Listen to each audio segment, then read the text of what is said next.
he heard this call, and this call, he today, I mean, he's been a Muslim as long as I think even longer than I have. Almost 50 years he's been a Muslim, all as a result of hearing that call. That's what did it for him. Somehow that cut through everything, and he heard that call, and that brought him to Islam.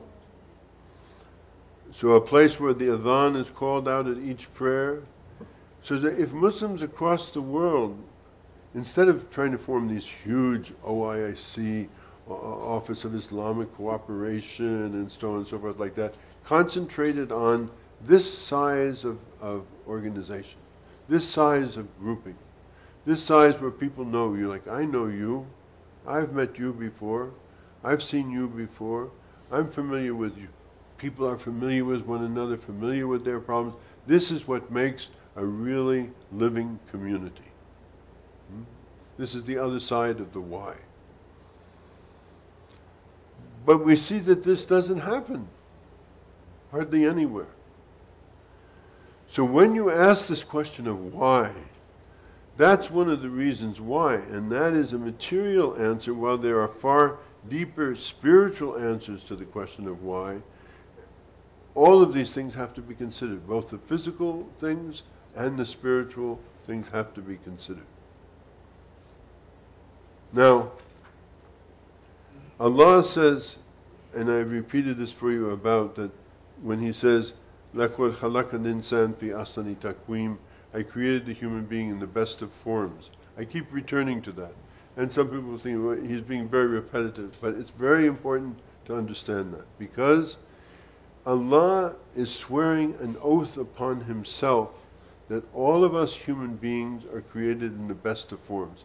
Everybody wants to tell you something else, but we tell you, as Muslims, we tell you, you are created in the best. In other words, you are the best that there is. There's nothing better than you. That's what is at your essence. That's what we want to remind you of, that inside of you is the best, that you are the best, that you were created perfectly, that you are perfect being, and that's inside of you.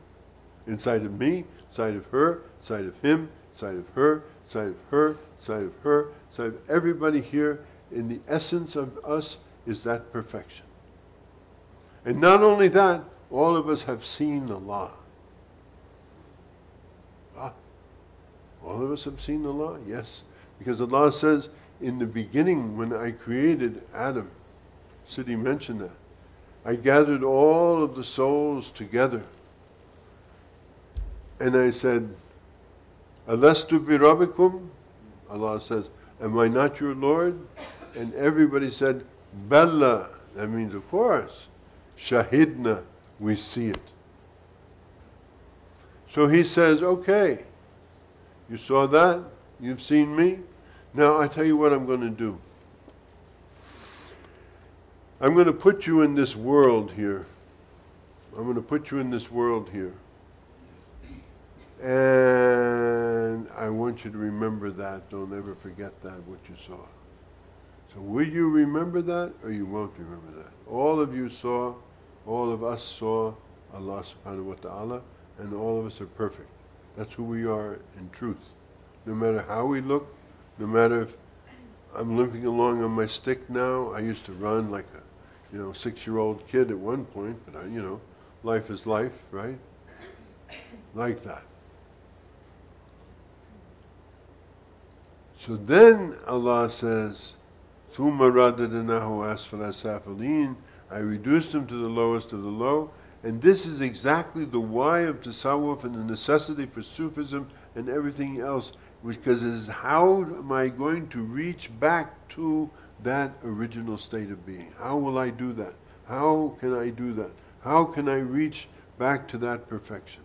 That's it. How do we return to what we were before we were?